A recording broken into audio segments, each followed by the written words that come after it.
Hello, people of New World. It's me, Lamani, and welcome back to the channel. And today we're going to be covering the Sandworm raid guide in PTR that I stayed up until 4 a.m. to complete.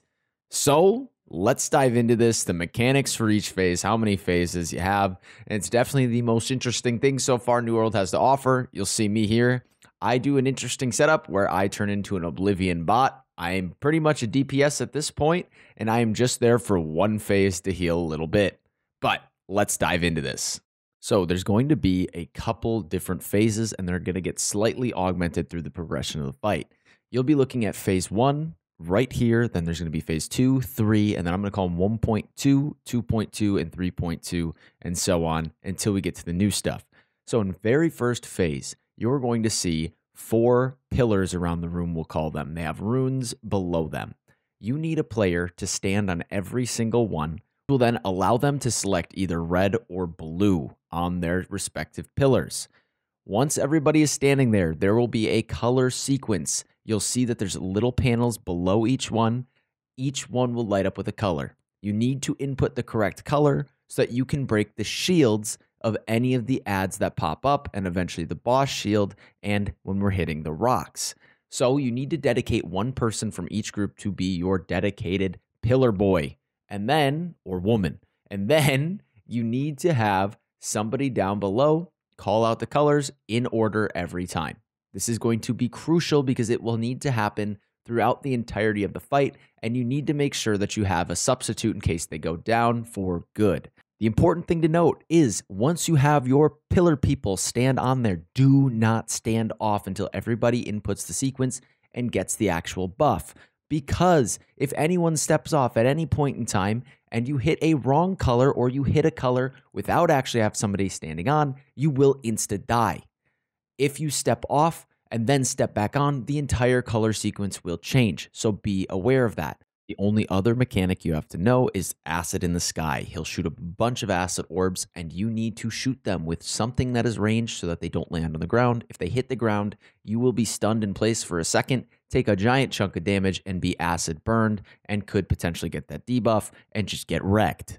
So TLDR, 1, you have a neck slam that does a bunch of acid pools in a line. They will burn you and hurt. 2, there's bubbles. You need to shoot them out of the sky so they don't fall down and drop unnecessary pools. 3, there's little daggers he'll shoot out. Make sure you're stepping left and right. And 4, you need to get the shield breaking buff so that you are able to kill the ads by putting in the correct color sequence and then have your melee DPS pick up the swords for a rend buff. Phase 2 should start around 3 sets of ads being killed, and then the entire top side will be filled with acid smoke.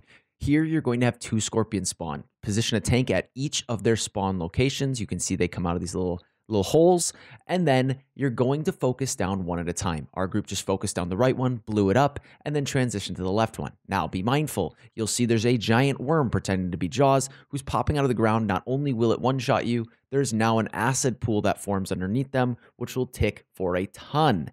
Make sure you have nobody standing up top or even standing close to the stairs. You don't want your buttons to be covered with an acid pool, nor do you want the stairs to be covered with an acid pool.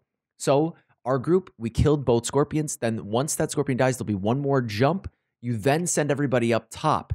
If you ever get hit with acid burn, use a tincture, but you need to hit a color sequence very quickly. So have everybody step on, have your color caller call it out, and you'll get the shield breaking buff. You'll see that the worm pops out and boom, he also has a shield.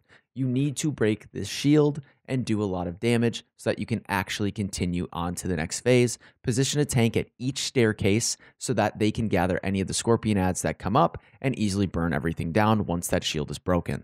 We are now going to have phase 1.2, and there is only one additional mechanic here. It's going to be the same. Still do bubbles. You're still going to have to do the color sequences to kill ads. You're still going to have to dodge little daggers, and there will be the line of acid coming from the neck slam. The only thing you need to do differently is if you were in melee or you're down in the sand pit, you will stand directly against the boss and be on his belly. He does a giant neck sweep that will do 75% or more of your health and knock you down slightly, and it will hurt. So just be mindful of that. Otherwise, the entire phase is exactly the same. I'll give a couple pointers here while we wait to transition.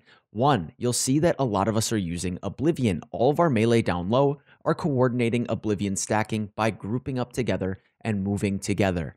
It is crazy how much extra damage we did throughout this phase by stacking our ranged on this side on me, and I played it again as a VG DPS ranged, and we had another VG on the opposite side. You stack your bows, muskets are nuts with Vorpal and how much damage you can do with some of those changes here, and then especially rapiers down below with an Oblivion, running Omni Evade Tondo with bleed stacking. You do crazy damage output once we coordinated. We killed this boss so much faster than we did in any other phase because of this. So I would highly recommend you put 2 healers at the top, 2 healers at the bottom, and alternating all of your Oblivions. Put your AoEs down below, and then like I did, I just went into more of a single target focused build. I ended up taking orbs so that I could just cannon more for TPS and just throw the occasional orb down below. But this is going to make or break your run. The entire phase 1, if you can push through faster, the entire phase 1, 2, 3, you'll just blow through it. Now, what I will say is on PTR, this boss is 50% weaker, allegedly, than they will be on live. So keep that and take it with a grain of salt. But regardless, coordinating Oblivion stacking and making sure you're moving together as a group is going to be key for success. So you'll move through all of phase 1. Again, be mindful of the colors. Feel free to pre-buff if you need to. And just keep doing damage. It doesn't matter what build you're playing. You always want to maximize damage output so that we can minimize our time in the other phases. I will say out of all of our attempts, we didn't even hit phase 1.3 for nearly as long as we did in any of our other ones. Normally, we're about just under half health here, and we are a full 2 bars ahead of where we were normally progressing. I can prep a little bit. None of the other phases are going to be much different, so I'm going to leave our group comms going until we hit a new phase where some things will change. You'll still have to deal with the scorpions, and you'll still have to break a shield, but once that second shield is broken, that will begin phase 1.3 is what we'll call it now. Dude, they actually just nerfed the boss mid-fight.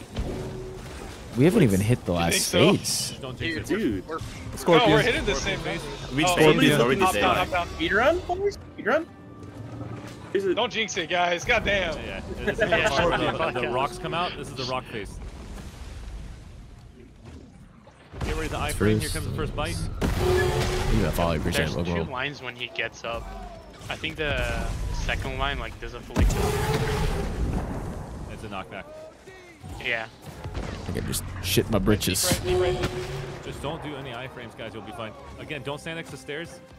I see people getting closer to the stairs. Middle. Trying to bring this We are blowing these worms There's up. going to be a lot of bites near Absolutely that right blowing side. them. Emphasis on blowing. Look at all those lips, too. Yeah, ready to go off. Right.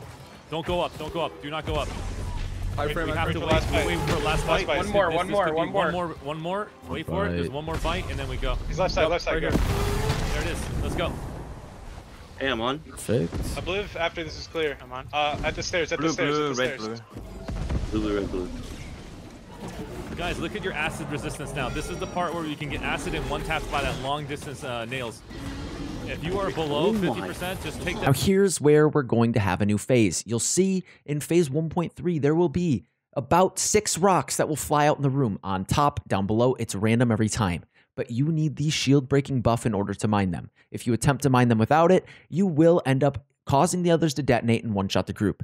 Be mindful of the next swipes down in the sand below, because otherwise you'll get one-shotted like you just saw. Otherwise, everything else is going to be exactly the same. This rock mechanic will happen throughout the duration of the phase, so it just depends on how many ad cycles you get. Be mindful of the ads. Still kill them, still contribute to doing mechanics and focus on mechanics. Rotate colors, and it's best to pre-buff whenever you see it fall off so that you don't have to do it every time whenever the rocks come out and then you all panic. Otherwise, rinse and repeat. Phase 2 will be the same and phase 3 will be the same. It is all dependent on how much DPS your group can do. I'm going to leave group comms going so you can hear our reactions in the rest of the fight. I'll talk to you later. Blue, red, red, red. I'm getting hit by some. Hold on. I got it. I see him. We're good. Okay. You good? Nice. I believe top right. Oh. Spit. Wait for rocks. Oh, ads. Yeah, make sure to take down on ads. Take the, get the swords buff. 30 seconds. We can get the rocks. Get all the rocks. Everyone got them? I can't. Yeah. Oh, mine is busted, bro. There's a rock. I can't Yeah, mine. we're good. Somebody else get mine. Somebody else Idorian's mine. Is that I group got one? it. Thank you. Okay. Alright, I'm not Come trying to top right. I got Right Obliv side, ready. right side. You know. Obliv top right. Obliv top right. Stop right. Right side of the boss. When daggers come to me.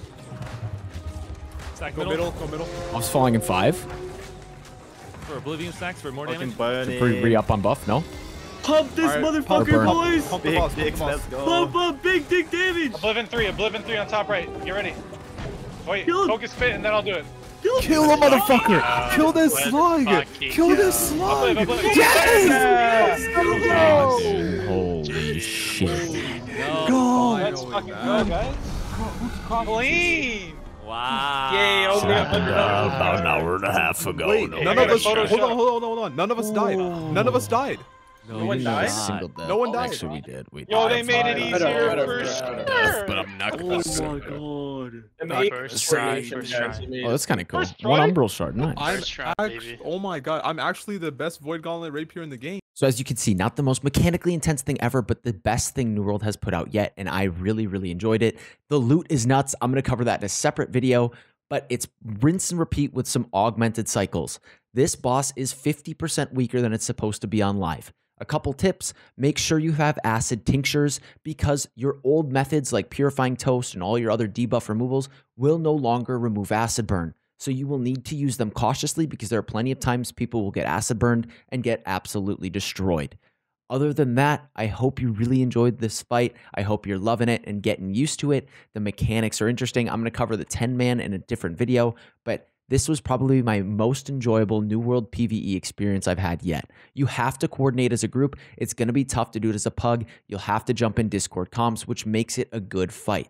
Although it may be simple mechanically, when you start to look at it, coordinating the colors and really figuring that out together was the best part, but making sure that you have proper callouts is what's going to be best, because those colors are randomized every time. It's really emphasizing the importance of that communication and connectivity in an MMO environment, and I think this is a huge step forward for AGS as far as the raiding scene goes. And again, it was fun. Although it be simple on paper, it is a little bit more challenging than you might think when you're looking at it. I think this is just the start, just a taste of how cool things are going to start getting for us moving forward from Season 2 and heading into an expansion. That's all. I'm excited. I hope all of you enjoyed, and I hope this helps you kill that sandworm, whether it be on PTR or when it finally hits live. Sorry for the delay in videos. I've been streaming a ton. If you haven't, check me out on Twitch. Get your drops. I'll always be here. But thank you all, honestly, for all the support. Thank you for everything. Thanks for watching. Thanks for listening. And thank you to every single one of you beautiful people for being you. Peace.